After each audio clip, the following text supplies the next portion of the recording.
Hey guys, as you can see, I am not in class today, so I wanted to do this with you as part of the class. Okay, so anyway, this is called ABC Stories, and it is a form of deaf poetry.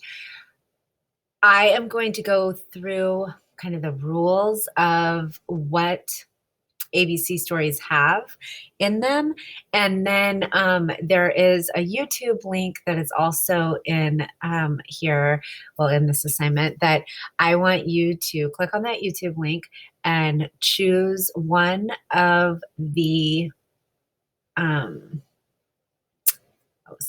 choose one of the ABC stories that are in there. You can watch all of them if you want to, but I want you to make sure that you pick one, and then you're going to answer the questions connected with that one. So watch this first so that you know kind of what to look for, and then watch the ABC story, and then you're going to answer the questions. So here we go.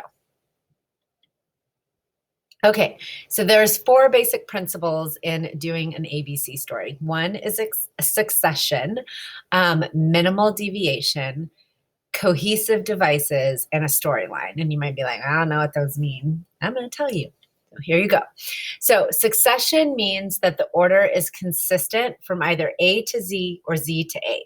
So if you haven't figured out already, ABC stories are stories that use the alphabet. Okay, so that means that you guys know A, B, C, D, E, F, G, right? This is using those hand shapes to tell a story from beginning to end. It does not mean that you're using A is for apple, B is for ball. It's not that, okay? It is an ABC story. And again, you'll see when you go to watch your video. So the next thing is that they have to be, repetition of letters has to be balanced. So you can't like do A, tell your story A, B, C, D, and come back to A. You have to go in order and kind of be smooth. However, there can be two hand shapes together. So like if I wanted to do something as an A and then have B, that is okay. I cannot do A and then D because I missed B and C. Does that make sense? So it has to be in sequential order, in order, A to Z, or you can go backwards, Z to A. I can't do the alphabet backwards that way. I would get too confused, but you can do it. Oops, sorry.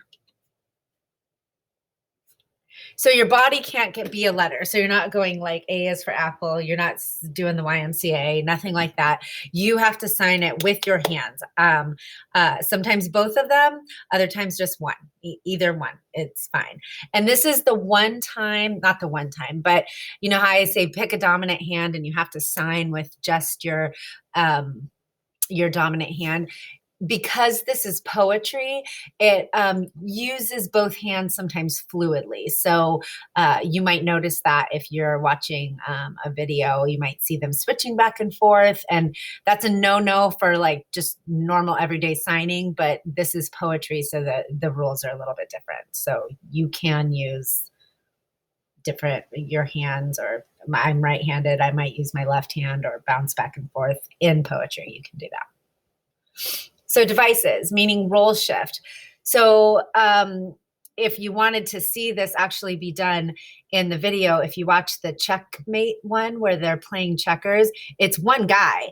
He's telling the story, but he's telling the story about playing checkers with somebody. So you see him like he's doing something over here, then he moves and does something over here. That's role shifting. That's like, this is person A, and then this is person B. And then when I come back here, this is person A again, and this is person B. So that's what role shifting means.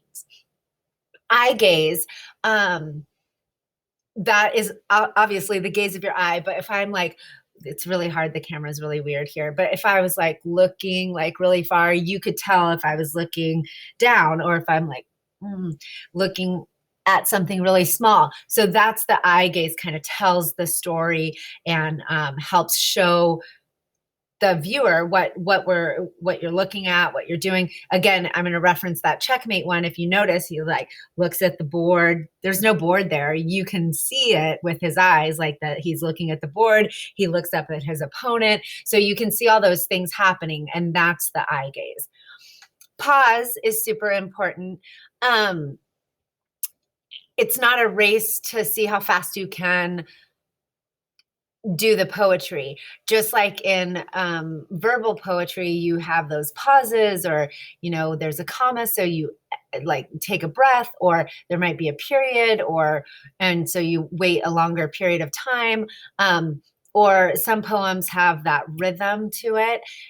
Same with deaf poetry, and part of that is the pause to like tell the story and to show the actual movement. When you play checkers again, for example, you're not like boom, boom, boom, boom. There's each person takes time and looks at the board and is doing the thing, and then goes back and forth, and the next person is eyeing up his opponent and doing all of that kind of stuff. So you'll see in all of these videos pauses to show certain actions being taken. So as you're watching that, make sure that you're looking for when they pause. And then that goes on into pace as well. Is it slow? Is it fast? If I want to tell a story about a race car, my signs might be super fast, versus if I'm talking about walking through the forest in mud, that's I want to show that, so I might slow down a little bit more